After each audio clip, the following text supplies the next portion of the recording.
Are you ready to demystify the bill of materials in manufacturing? Let's dive in. The bill of materials is the fundamental blueprint guiding the manufacturing process. It meticulously lists components, materials, and their interconnections, providing a systematic guide for assembly. Creating a BOM streamlines production, ensures accuracy, estimates costs, manages inventory, and promotes collaboration.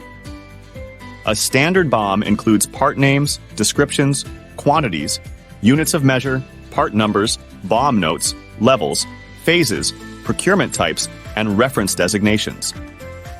BOMs can be arranged in single-level or indented formats, depending on the product's complexity and communication needs. Different types of bill of materials, such as engineering, sales, manufacturing, configurable, production, assembly, and template, serve distinct functions throughout the product lifecycle. Developing a comprehensive bill of material involves collecting design specifications and identifying subassemblies and components. Ready to master the art of the bill of materials with a modern ERP? Contact us to get started.